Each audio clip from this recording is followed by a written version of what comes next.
All right, guys. So we had a do now, and that do now, as you know, you had to look for the images, the icons, and then look at the Egyptian alphabet, and what matched, you put that letter in.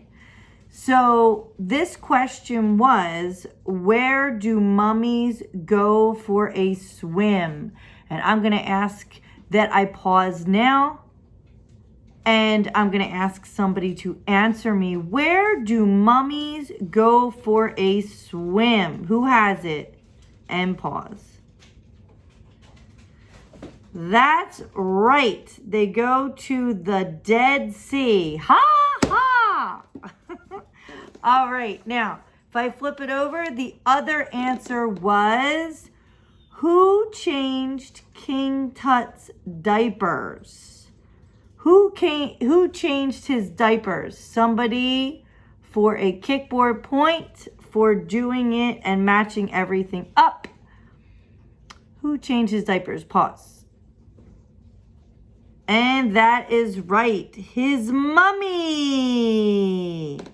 All right. So as we saw, hieroglyphics, they go from up and down and in columns, and I'm going to show an example of that, which I did before. But what we're going to do is now we're going to make that into art. We're going to use those hieroglyphics. So this do now showed you each letter of the hieroglyphics and then the icon that went with it. So that's what we saw was A is a bird, B looks like a foot to the left, C. Those are just 3 examples. Now, I'm going to pause here and I want you to tell me what you found when you were looking for your letters to match up with these icons, and pause.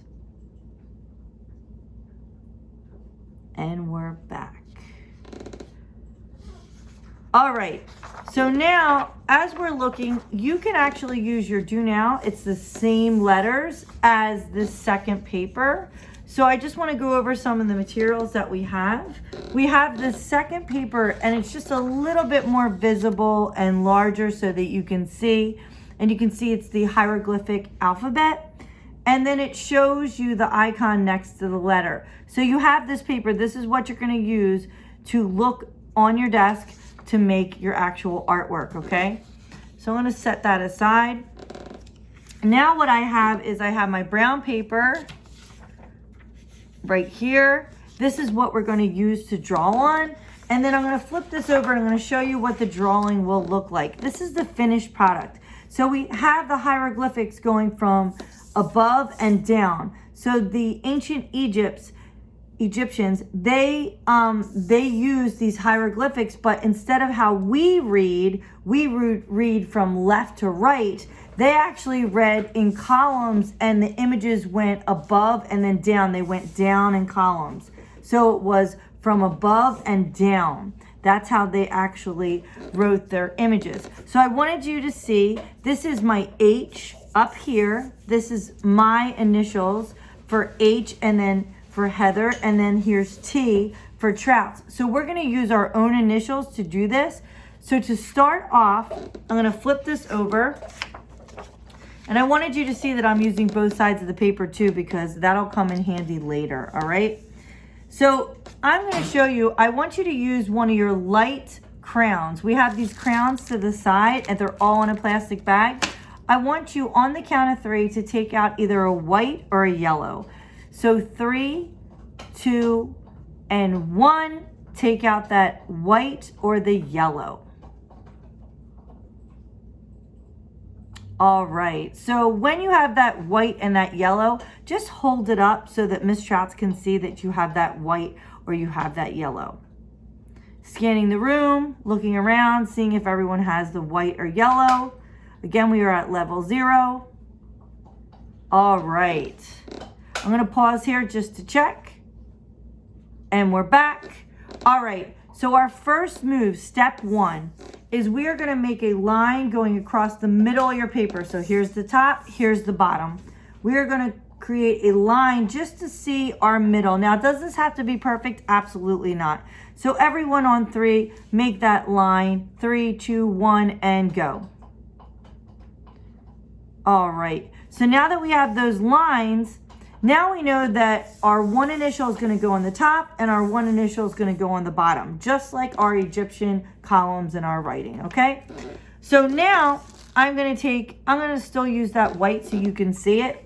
I'm going to find my first initial, which is H. I'm going to look at my paper and I'm going to find my first initial. It's right here. This is what the H looks like.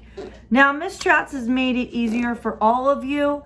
So if you don't feel that you can draw it yourselves, I'm going to let you use tracers. But for right now, I want you to just mark up the paper what you're supposed to do. So I want to make my first initial on the top. I'm going to make H real tiny on the top right. And then I'm going to make T real tiny on the bottom below the H, okay? So I'm going to stop right there. I'm going to let you do that. It only takes a few seconds. So 3, 2, 1, write your initials on the top and the bottom real small. All right, I'm going to be looking around the room to see if everybody's on task. And give me a thumbs up when you're ready to move forward in 3, 2, and 1. All right, looking around the room. Okay, and we're back. So now that I have that H there, it just reminds me of what letters I'm looking for. As you know, I found my H, it's right here. I'm gonna draw that as best I can. Doesn't have to be perfect. If you want it perfect, that'll be the end when we're working in groups. So the H, I need to follow it. I am gonna look here and it looks like this. It just has a line going down, a line over. Miss Trouts is doing it the best she can, and down again.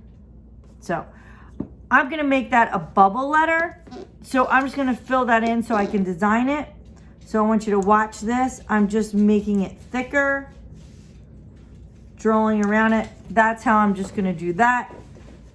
We have tracers so you can do that. So that's my first initial. Now I'm gonna go down and I'm gonna do my second one. These are the stages we're working in. I'm gonna look at T. It looks like this little moon. So I am going to just make that moon like so. And there it is. So that's our first step. I'm gonna walk around the room to make sure that everybody is on point. So I'm gonna count down to 3 and find your letters and draw them on the top and the bottom. We can flip this paper over so that you can use the tracers. But for right now, I just want you to mark out your initials. Your first initial is the first letter of your first name. Your last initial is your first letter of your last name, and you're gonna put them, the first is here and the last is here. So let's make sure everybody's on point. I'm gonna walk around the room, check everything, and pause.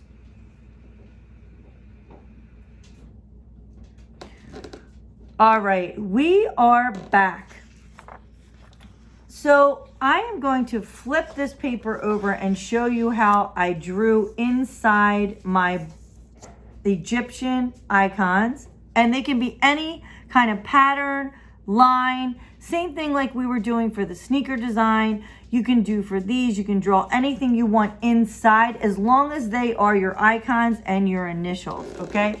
So I'm gonna go back to this because what Miss Trouts has done is a little differentiation, meaning anybody who needs a little extra help, I have supplied you with these papers that have every icon in your bins that you can cut out yourself and you can trace around them.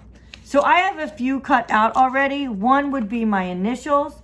I would place that here once I cut it out. Now we're gonna work in groups, okay, to do this. All right, and the groups are at your own tables. So you're not walking across the room to find another group. You are working with the person at your tables. You are supplied with scissors if you want to use tracers, but all those are all drawn out and you would just trace around them. So some people are going to get done quicker than others. Some people are going to be able to just draw it out, and that's fine. Others would like to use the tracers, and that's what I'm going to give you the opportunity to do now. And when you're working in small groups, when this H, I've already cut it out, and here it is. And doesn't look like mine, not totally, because I free drew mine. But if I was to trace it, how would I do that? I would take a crayon, I would place my icon that I cut out, and I would just trace around it. And this will give you those bubble letters. I'm going to give you the rest of the period to work in small groups and get this done with your top initial and your bottom initial. And some people are going to work quicker than others. But the thing is, this is a cool project because those people that are working faster than others, they can start drawing on the outside. They're drawing on the inside. It's really your own piece of work. I don't want to tell you exactly how to do the drawings inside. What my expectations are is that you have your top initial and your bottom initial. On here, you have these two small initials. I will have students going around and checking as my student leaders to see that you have your top initial and your bottom initial. And then the next part is you drawing and doing your patterns inside. You may use the tracers. You don't have to use the tracers. They're for you, okay?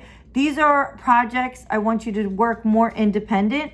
So I'm allowing you, you know what the final product is and how you get there. That's up to you, whether you need a little help by using tracers or you just want to do it freehand, okay? I'll be walking around to help you too. I hope you guys have an awesome time with this.